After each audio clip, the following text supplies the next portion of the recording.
So hello everyone. In this video, sorry. So if you are going into the details of the today lecture, just I want to ask you just to as consume your time to learn something new uh, courses on the Coursera, or as the institute has provided the ID of the lectures and the password of the some lecture series also, okay, on the Coursera. That is the free uh, for you, okay. So in the previous lecture we have started with the tuning of PID controller, okay. So in the tuning of PID controller we have seen with one classical example, that is GS is equals to, I think, 1 upon S plus 1 whole cube, in which we have tried to find out the value of, we have tried to find the value of Kp, that is the optimized value of Kp, you can say. And we also have seen what happened with the response when the value of Kp will vary, okay. So so we have started with here, okay. So we have seen this example, gs is equals to 1 upon s plus 1 whole cube, and we have written a MATLAB code for this. We have varied value of Kp. Similarly for the, we got the response, okay. And then we have varying the value of tau I, and then we have varying the value of tau d, and seen the different responses of the PID controllers, and trying to find out the optimal value of Kp, tau and tau d. And this method was known as the trial and error method, okay. So we have also seen the derivative kick and how it is will be eliminated, okay. And we have seen the derivative, you can say the filter term. And then I shown you lectures of Kelvin Clanch based on the empirical PID gain tuning method, okay. And then we have stopped the lecture. Now in today lecture we just try to start with the Ziegler-Nicholas method. In this lecture, basically in this video, we will cover the two most important techniques of tuning. Uh, First one is the Ziegler-Nicholas, and second one is the Cohen-Kuhn method. Okay, so these two techniques are very classical and found in very early of 19th century. Okay, so before going the Ziegler-Nicholas method, just I want to tell you, Ziegler-Nicholas, there is a basically a paper available on the internet. This paper has been published by MIT, okay, and I have given the link of this paper in the PDF form. Okay, just you can read more about this, more about these two great scientists, or you can say the engineers. Okay, so in the late of 1930, Nicholas worked at a Taylor Instrument Company in Rochester as a process control engineer. Basically, Nicholas was a process control engineer, as well as he is a very great scientist also. Okay, then he met Nicholas. Nicholas met a chemical engineer, John Ziegler. Okay, John Ziegler, and combinedly they developed a Ziegler-Nicholas techniques, ZN techniques, for finding the optimum value of Kp, tau and tau d, or you can say the optimum tuned value of Kp, tau and tau d. And then this technique was known as ZN technique for tuning from that time. Okay, so the important thing is Nicholas and Ziegler was the process engineer, and basically these techniques has been found in the chemical process industry, okay. So These techniques is not only valid for the chemical process model, it is valid for all the process, all the transfer function derived from any of the process. Okay. So Ziegler Nicholas published his first paper in 1942, and this paper is a very classical. And the name of the title of this paper is Optimum Setting for Automatic Controller. And this paper has been published in the Transaction of ASME, volume 64 in 1942. The reference is given here. You can find out this paper uh, on the Google. Okay. So next, these Ziegler Nicholas have proposed two different tuning method. Basically, first method is based on the open loop, and second is based on the closed loop method. Okay. So we will do these two methods in brief. So before going into detail of the Ziegler-Nicholas open loop method or the closed loop method, first we want to discuss a very classical example based on the identification of first order model. Okay. So the question has been asked. This question has been taken basically from the CBOG. The the reference has been given below in the slide. This response or the question, the problem has been asked as the question. You can say the problem has been defined as the response has been given. You can see this figure number 7.4. This figure number 7.4 represents the temperature response of a stir tank reactor for a step change in a feed flow rate. So the below figure, basically temperature figure, you can say the temperature response figure. The temperature has been started initially from 140 degrees Celsius and varying and goes up to the 160 degrees Celsius. Okay, and at the steady state has been achieved at the 160 degrees Celsius after a certain time. Okay, the input is the flow rate. Okay, the feed flow rate.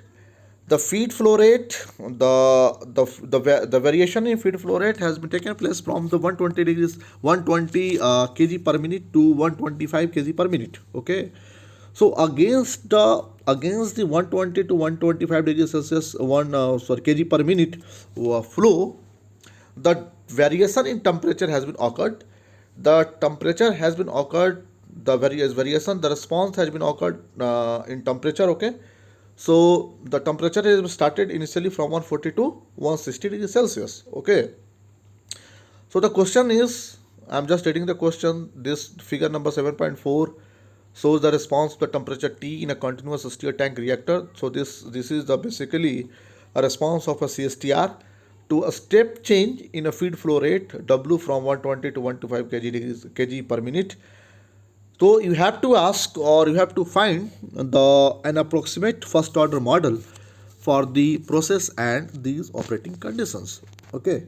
So just basically we have to find the first order model for the process. So as we know, the first order model is defined as a k upon 1 plus tau s. Okay, where k is the steady state gain, tau is the time constant. So for the definition of any first order system, we need two terms. First term, we have to find or we have to evaluate the value of k, steady state gain k, and then we have to compute the value of tau, that is the time constant for any of the system. Okay. So from this figure, how we have to proceed? The gain k is basically, what is the gain k? The gain k is nothing, the steady state gain k is nothing but the change in output upon change in input, the ratio of change in output, or you can say upon change in input. So the output variation is in the temperature, whereas the input variation is in the flow rate. So the change in output, the change in temperature, you can say we can find the value T infinite minus T0, that is the 160 to minus 140 degrees Celsius, that's the 20 degrees Celsius. That is the output, delta T, right? Similarly, we can find the delta W, that is the 125 kg per minute minus 120, that is the 5. So based on this, we can find the value of K. So K is defined as the delta T upon delta W, and we can calculate the value 20 degrees Celsius divided by 5 kg per minute.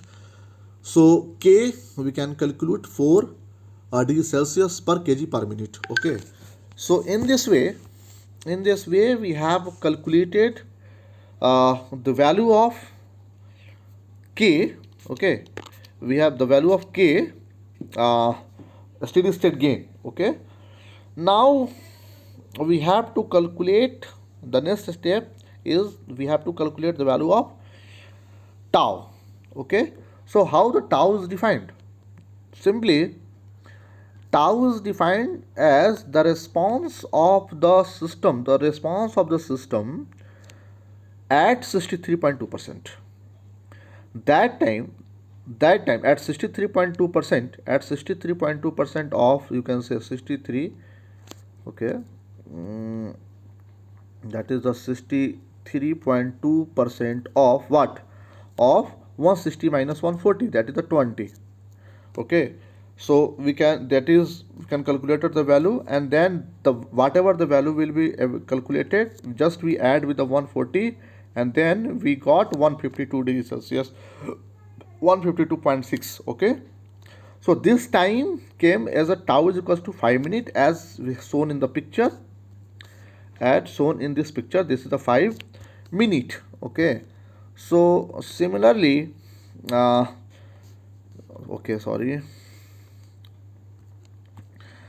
similarly we have calculated the value of tau.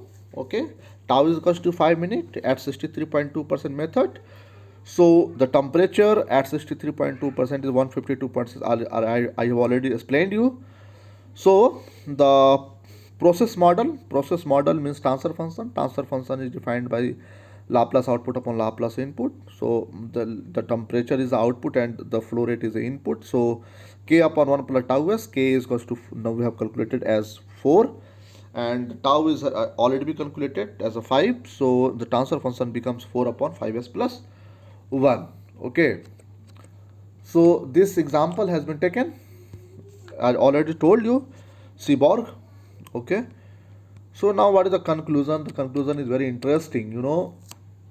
Basically what happened when the system is, you can say, my question is all the system is first order? So answer is obvious, no. Why? Because we have already learned in the control system lecture, the system model may be of the first order, maybe the second order, maybe the third order, or the higher order of the system. Okay. Beside of that also, system is not only consist of first order, second order, third order, but also system is categorized as a linear or non-linear also. So all the real-time system or all the real-time process model are non-linear basically, but for the better analysis we have assumed that our assumption made the system linear. Okay. But in the real time the system is non-linear. Suppose we have derived the system as a non-linear. Now for the analysis we converted or we transformed the non-linear system to the linear system. But as for now we have transformed the system. Basically in your course we have to study the LTI system only. We have our restriction is, our course restriction is to the up to the LTI system, not for the non-linear time invariant system or time invariant system. Okay. So for the non-linear system the analysis will be different. Okay. Our analysis will be different. So the basically point is, my conclusion is, no any true model, no true process model are first order or linear. Sorry. So so the simplest process exhibits such ideal dynamics. So first order systems with linear LTI system is a ideal dynamical system, nothing else. Second problem is second problem is now any the process of the system, any process model is basically control system is basically consist of some sensor, some feedback system, okay, some measurement system, and all the measurement system consist of, we are measuring the physical quantity with some sensor, with the use of some sensor, and these sensor are associated with some type of noise, random noise, okay. So due to this noise in the measurement system, all the process are basically affected with the noise, okay. So the final model is what we got is not as true as we have desired, okay. So our system is, you can say, drifted with some disturbance, okay. So this is the problem, second problem.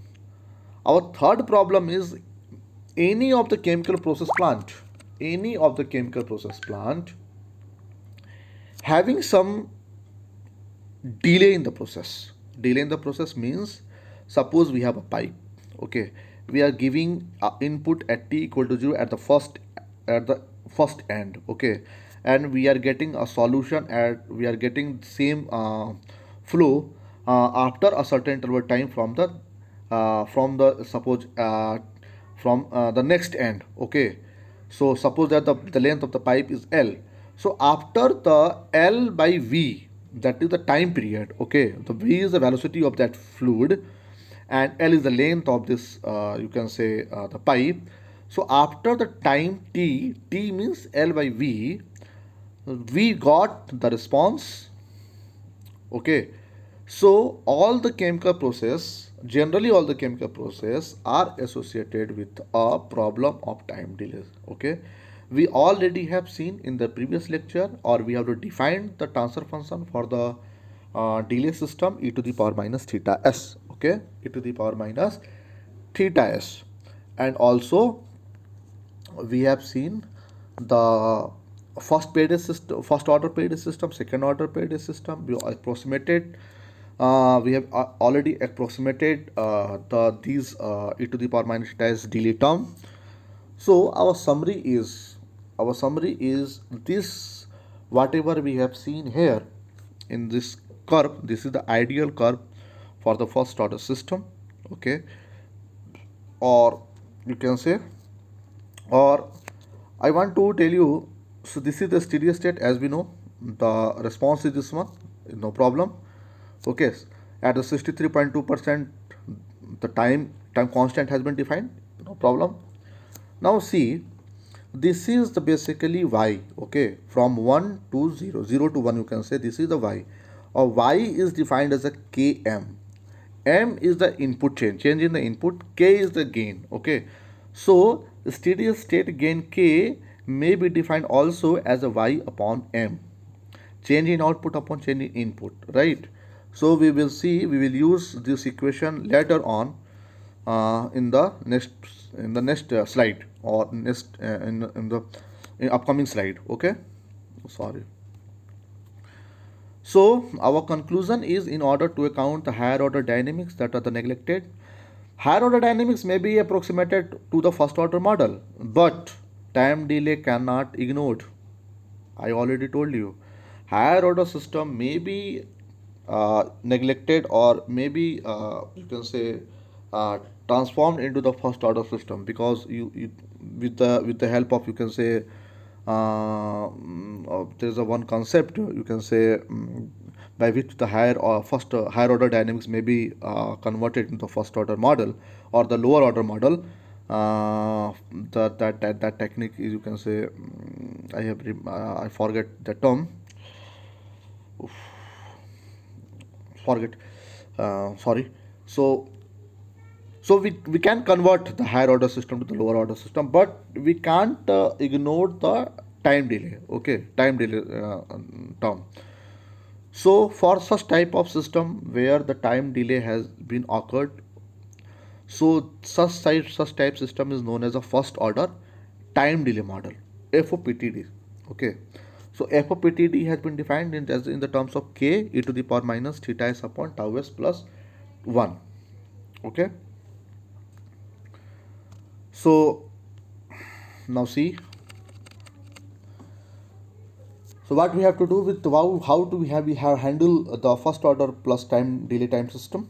Okay, so for first order plus time delay time system, basically gives a, you can say, a response as a standard some curve in the form of some curve. This curve is basically a S curve. Okay, this curve is basically S curve as shown in this figure. So I'm just repeating what I said. The first order plus delay time model had some certain, you can say, the response. Okay, and this response has certain characteristic. The characteristic of this uh, first order plus delay time system is S curve. Okay, so in this S curve, how we will handle this S curve, we will see, we will explain you after some time, after some moment. But there is a limitation of this S curve. Just I want to highlight what are the different limitation. So generally, this is the ideal S curve we got for the first order plus time delay system again. But if the model is consists of the higher order, that is from the second order system or some third order of the higher order system, or you can say if the system consists of the complex conjugate poles generally occurred in the second order system, so we can't be able to get such type of S type of curve. So if you are not able to get the S shape response, so we are not able to apply this method. Okay, so this method is basically known as a process reaction curve method basically. So process reaction curve method we will not apply it. Okay, to in order to identify the process model. Okay, so Ziegler-Nicholas open loop method is also referred as a process reaction method, as I told you, because it tests open loop reaction curve. Basically it is the open loop curve, open loop reaction curve. Okay, so now see how we handle this S curve.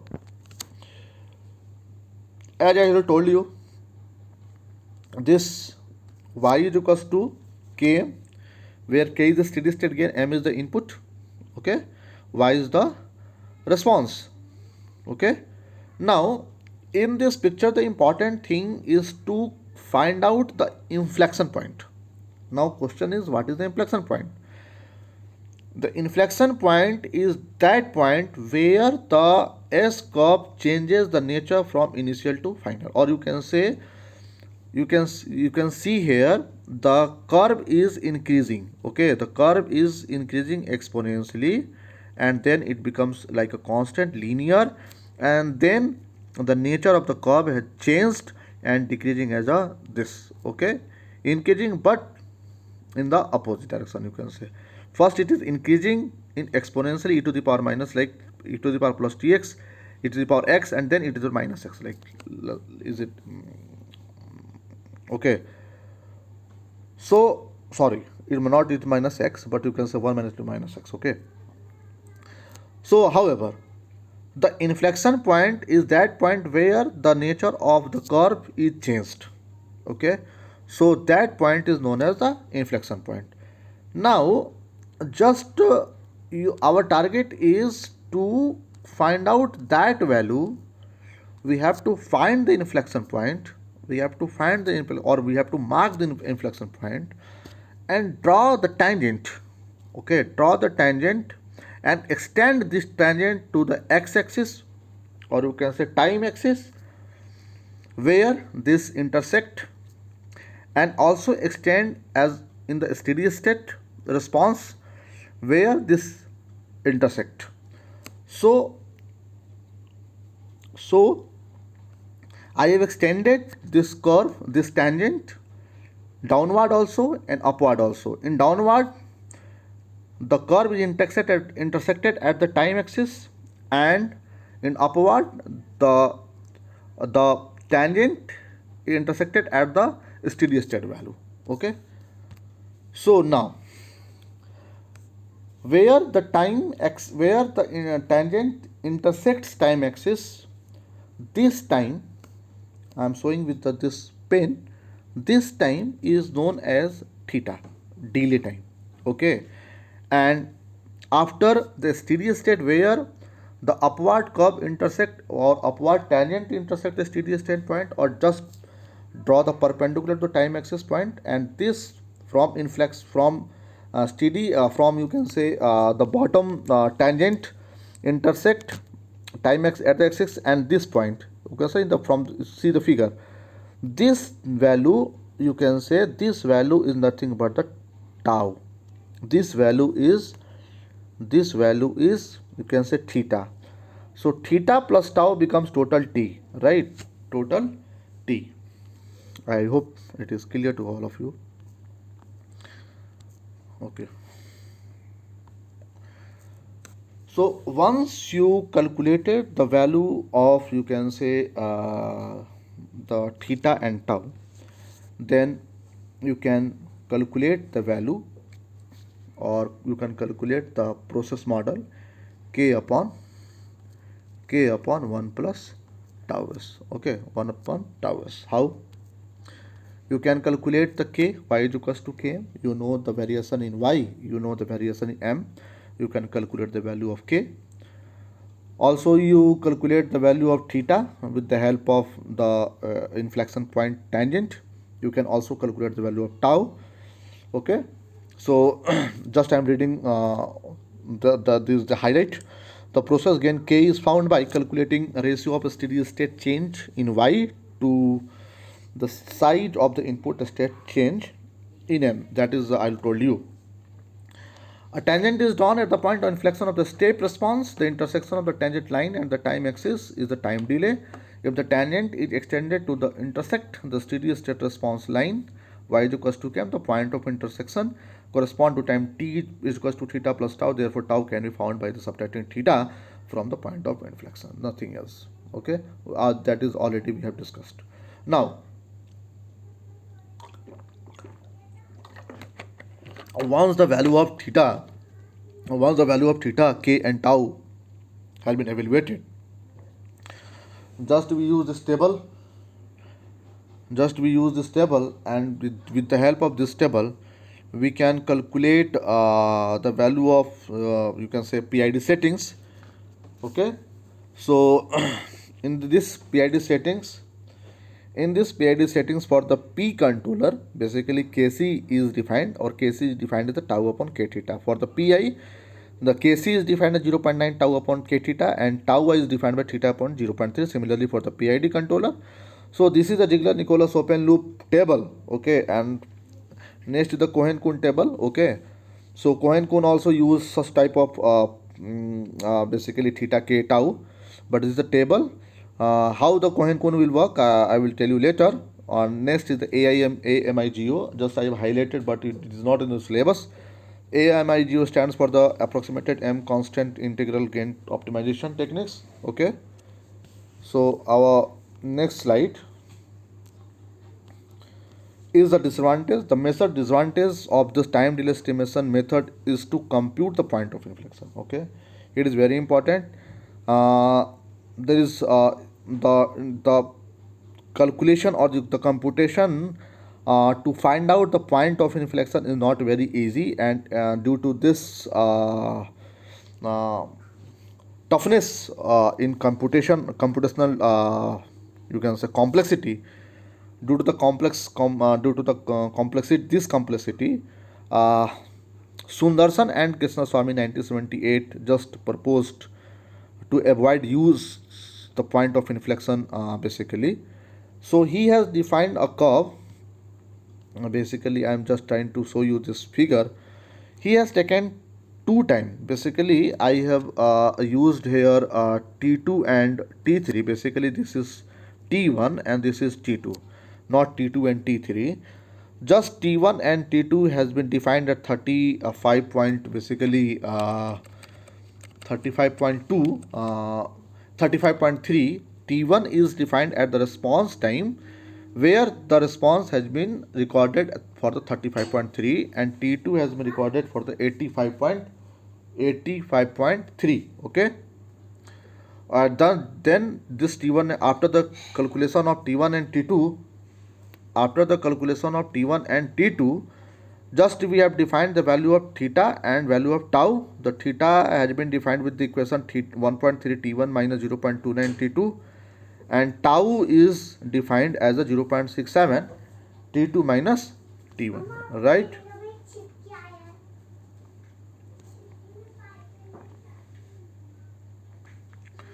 Okay. So the main disadvantage of the open loop tuning method is that the perform with the controller switch to manual. Okay. So these are what we have discussed. These discussed methods are basically based on the open loop tuning method. And as we know, the in the open loop tuning method, our controller is switched to the manual. Manual means we are leaving the output as uncontrolled way. Okay, we are not able to control the output in the open loop system. So we have defined the Ziegler-Nicholas as in the closed loop system. So in the closed loop system, the Ziegler-Nicholas continuous cycle method has been defined, okay, and described. So our it is a very important also. Okay, this Jaden method, closed loop method, is generally asked in your university exam. Okay, so for the Ziegler-Nicholas continuous cycling method, basically with the help of this Jaden tuning method, closed loop method, we are able to find out the value of Kc, tau and tau d of PID controllers very effectively. Okay, so now how this closed loop Jaden method will work, just I am summarizing in two steps. Okay, if you are able to understand these two steps of the Ziegler-Nicholas, you will found any value. Okay, uh, you can say very efficiently or very easily. So try to understand what I am saying. For the closed loop Jaden method, you have to first step is basically just leave the process at steady state. Once the process reaches the steady state, leave the process. I am telling once again, try to you can say try to leave the process, try to reach the process, try to you can say arrive the process at a steady state value. Once the process has been arrived or reached at the steady state value, just leave at this normal level of operation. Okay, now once the operation has been reached as the steady state, then remove the integral derivative terms of the PID controller. Now the question is how we can or how we remove the integral and derivative mode of the PID controller from the process reached at the steady state. Okay, so the integral term is defined as 1 upon tau I. The time constant, you can say that the constant of the integral term is 1 upon tau I, and for the derivative term it is tau d. If we increase the value of tau I, the overall 1 upon tau I will going to diminishes as we increase the value of tau I higher. Okay, so increases the value of tau I and now decreasing the value of tau d.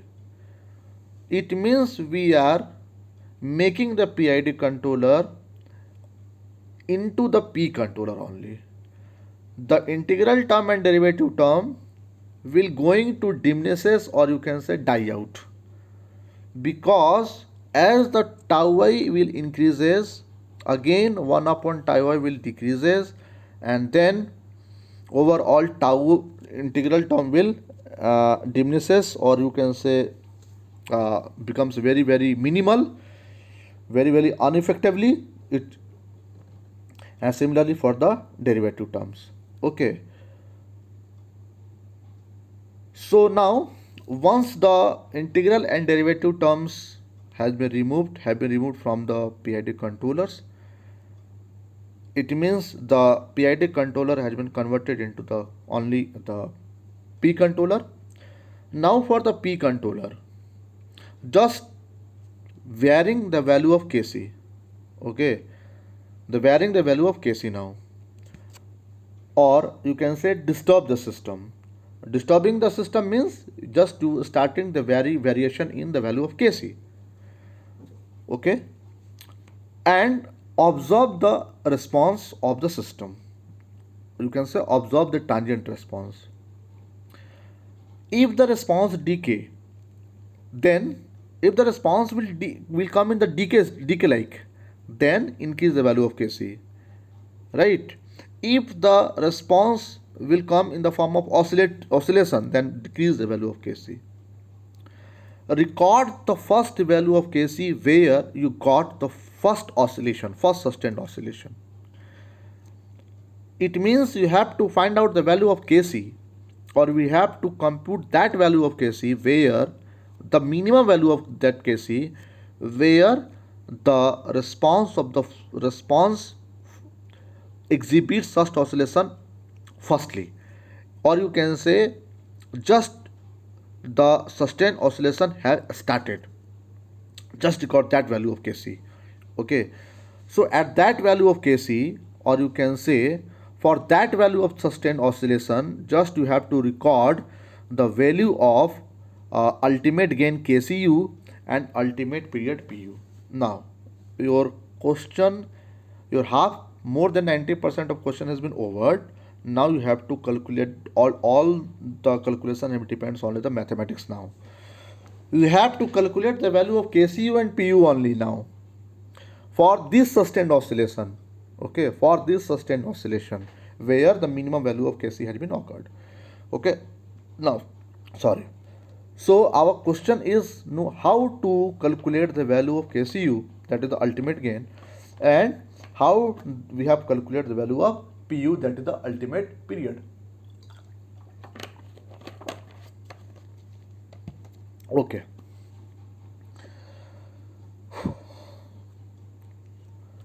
now see, let's say we have calculated the value of Kc, U and Pu in any way, in any method, let's say.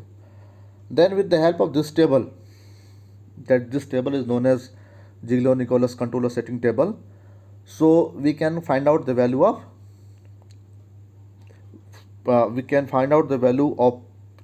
P, Pi, Pd settings.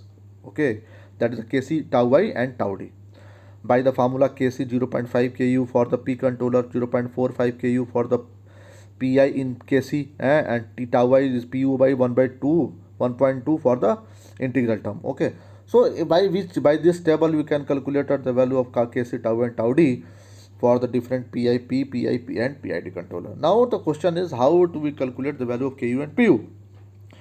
So for the evaluation, for the computation of Ku and Pu, we have to go in the details of the Bode plot now, or the frequency analysis. Okay, so we have already discussed in the control system lecture what is the meaning of how we calculate the gain margin, how we calculate the phase margin. Gain margin calculated at the phase crossover frequency, and phase margin calculated the gain crossover frequency, as we know. So Ku is defined nothing but 1 upon A. A is nothing but the amplitude ratio, and amplitude ratio is calculated at the phase crossover frequency. Okay, so this is the Ku. Ku is nothing but 1 upon A. A is nothing but the amplitude ratio, and amplitude ratio is calculated at the phase crossover frequency. We have already calculated. We will see with one example. Okay, similarly, Pu, what is the Pu? Pu is you can say Pu is the ultimate period, and this ultimate period is defined as the period of sustained cycling that would occur if a proportional controller with gain Ku were used. Pu is equal to 2 pi by WCO. WCO is nothing but the phase corpus cost of frequency. Phase cost of frequency, right? So we can calculate the value of Ku. See this question. In this problem, Gs is equals to 1 upon S plus 1 whole cube. Okay, if so, our question is to calculate the value of Ku and Pu for this transfer function. Okay, nothing else. So as we already told, just we can write this Gs is equals to 1 upon transfer function 1 upon S plus 1 whole cube in the frequency term. Just we convert Gs is equals to G j omega, and 1 upon S plus 1 whole cube is equals to 1 upon j omega plus 1 whole cube. Now just we find out the value in the frequency, in the you can say phase cost frequency. So for 3 value of j omega plus 1, we can write minus 3 tan inverse omega plus 1 is equals to minus 180 degrees Celsius. This is the formula, just to revise in the of the control system lectures. Okay, how to calculate the phase margin and gain margin. So tan inverse omega is equals to, we can say, we can calculate 60 degrees Celsius, and this gives the omega is equals to root 3. So this omega is nothing but your omega CO, phase cost of frequency, and with the help of this phase cost of frequency, we can calculate the value of Tu, or Tu is also some in the some book it is defined as a Tu, or in some book it is defined as a Pu. Okay, ultimate period. So it is a 2 pi by root 3. Okay, now Ku is 1 by A, or A can be calculated as a magnitude j omega, and that is the 1 upon omega square, and omega is calculated as root 3. So that is a 3 plus 1 4, and 4 whole cube, you can calculate the value 8, 1 by 8, and 1 by 8 is nothing but, you can say, Ku is equals to 1 by 8, that is the 8. So once the Ku and Pu will computed, you can calculate the value of, you can say, Kc tau I and tau d. This is the second question. Similarly, just we can find out the transfer function of the system. Transfer function becomes Kc 1 plus 1 upon tau is into 1 upon S plus 1 into e to the power minus 1.02s. In this question, we have to calculate again the value of you can say Kc and tau I setting, Pi setting, because this is a PI controller, and this question has already been asked in the gate question, or the trick for this question is you have to compute the value of exponential e to the power minus theta s to by the help of 57.3 degrees Celsius, 57.3. Okay, you have to convert the 180 upon pi as a 157.3 radian to degree, right? And then, though I am leaving this question up to you, just to try to solve this problem. If you feel any type of problem to solve in this question, just to ask, just to drop the comment, or just to drop the mail to me, or just to drop a WhatsApp message to me. Sir, I have problem in this question. I will definitely I will solve you for you.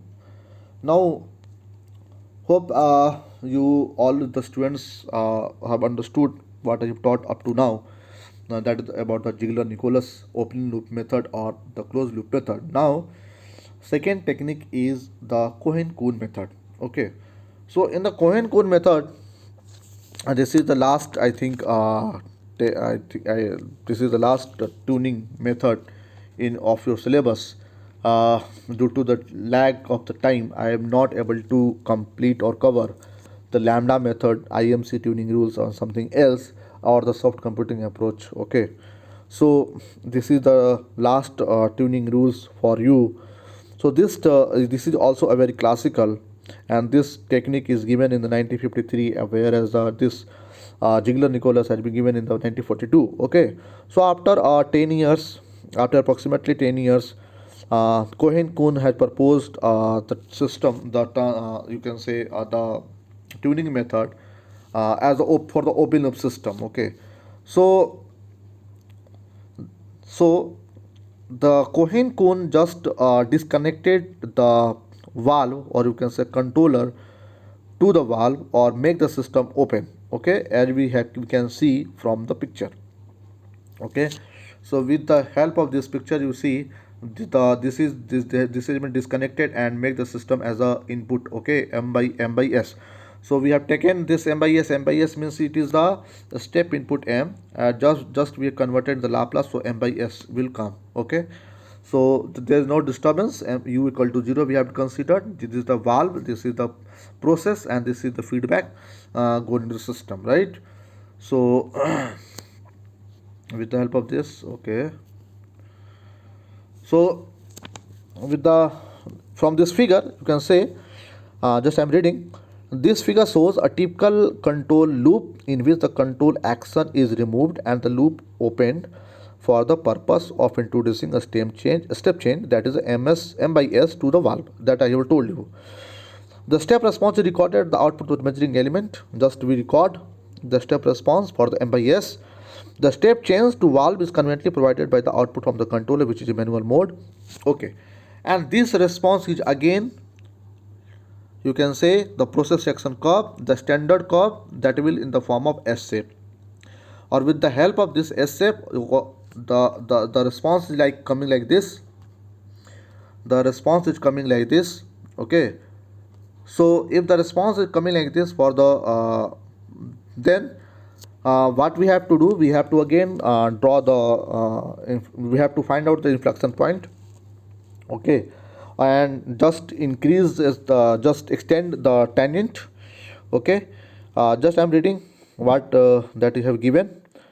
uh, Cohen-Kuhn method is summarized in the following step. After the process reaches steady state at the normal level of operation, switch the controller to manual. In a modern controller, the controller output will remain at the same value after switching it at before switching. This is the pumpless transfer. With the controller as a manual, introduce a small step change in the controller output that goes to the valve and record the transient, which is the process direction curve. So this is the process direction curve. Okay, so just what we have told you, we can find out the value of TD, tau D. Okay, this is the TD delay time, theta. Okay, so based on this theta, we can calculate the value of S. Okay, so this T is nothing but BU upon S. Okay, where BU is the ultimate value of B at last T, and S is nothing but the slope of the tangent line. Okay, and the steady state gain K may be find out value of Kp is equals to Bu by M. Again, Bu is nothing but the ultimate value of B, and M is, the change in input. Okay, so with the help of this T and Kp, we can calculate the we can use this Cohen-Kuhn method table and find out the different controller settings. Okay, so just I will give you some problem based on these two techniques in the tutorial sheet. Okay, so we have already covered trial and error method, process reaction curve technique, Ziegler technical, and Cohen-Kuhn methods. Okay, due to the limitation of time, we will not able to complete the lambda method and soft computing approach. Okay, so thank you very much. Hope uh, you will enjoying your session, or also try to learn something new. Okay, and that is instructed by your institute as in the Coursera. Okay, so thank you very much.